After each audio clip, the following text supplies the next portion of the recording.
नमस्कार, मी शशांक वाघ डिजिटल प्रभातसाठी तुमच्याकडे घेऊन येतोय कलकत्त्याहून खास बातम्या। आज आपला उपउपांत्य फेरी सारखा सामना वेस्ट इंडिज बरोबर आहे। त्याच्या आधी आपण साऊथ आफ्रिकेबरोबर सपाटून मार खाल्ला आणि मग आपला संघ अतिशय त्वेषाने चवताळून उठला आणि झिम्बाब्वेला मोठ्या फरकाने आपण हरवलं। त्याच्यानंतर आता वेस्ट इंडिज बरोबरचा आपला जो सामना आहे याच्यामध्ये आपल्याला जिंकू किंवा मरू अशी स्थिती आहे हे सगळ्यांना माहिती आहे। साऊथ आफ्रिकेच्या उरलेल्या सामन्यात काही फारसा उलटपलट होईल असं वाटत नाहीये, त्यामुळे फक्त जिंकणे एवढाच एक आपल्याला मार्ग आहे।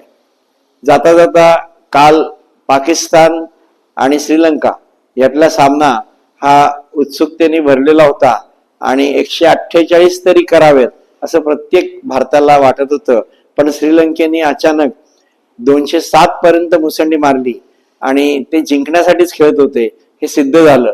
त्यामुळे पाकिस्तान हे या सामन्याच्या आपल्या स्पर्धेतून बाहेर गेलेला आहे, याचा एक कुठेतरी छोटासा आनंद आपल्याला नक्की आहे। आता आपल्या सामन्याकडे येऊया। कालच्या सामन्यापूर्वीच्या पत्रकार परिषदेमध्ये वेस्ट इंडिज संघाच्या प्रशिक्षकांनी सांगितलं की ते 2016च्या गोड आठवणी घेऊन इथे आलेले आहेत आणि प्रेक्षकांचा जरी भारताला सपोर्ट असला तरी सुद्धा ते आपल्या खेळावर लक्ष केंद्रित करणार आहेत आणि कोठाही एका खेळाडूला ते जास्त भीत नाहीत। 11च्या 11 खेळाडूंची पूर्ण अभ्यास त्यांनी केलेला आहे। याच्या उलट रायन आपले जे सहाय्यक प्रशिक्षक आहेत यांनी सांगितलं की आतापर्यंतच्या त्यांच्या आपल्या संघाच्या परफॉर्मन्स बद्दल ते अतिशय समाधानी आहेत आणि एखादा प्लेअर एक हाती आपल्याला जिंकून देत नाहीये, ते संघ म्हणून सगळ्यांचं छोटं छोटं याच्यामध्ये सहभाग आहे हे त्यांना जास्त आनंदाचं वाटतंय।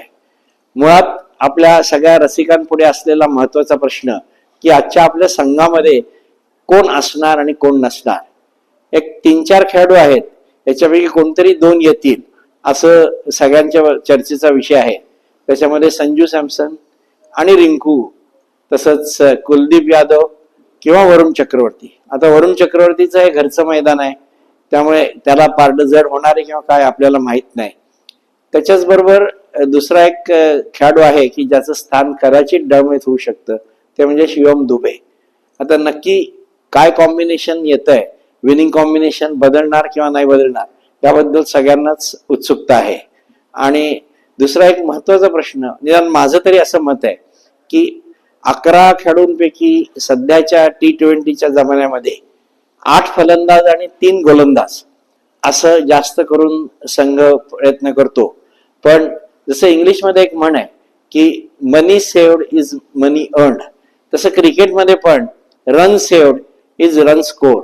त्यामुळे आपण 4 गोलंदाज जर का बिनीचे घेऊन संघावर उतरवला तर त्याच्यामध्ये ते जे धावा वाचवतील किंवा जे काय विकेट घेतील त्यांनी आपलं रन करण्याचं जे काय टार्गेट आहे किंवा जे डिफेंड करण्यासाठीची ताकद आहे ही आपली वाढते।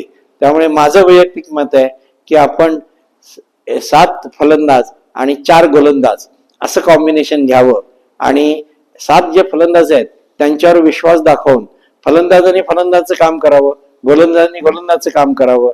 अशा रीतीने आपण अतिशय सकारात्मक मानसिकतेनं आजच्या सामन्याकडे बघावं असं मला वाटतं। बघूया प्रत्यक्षात काय होतंय। थँक्यू।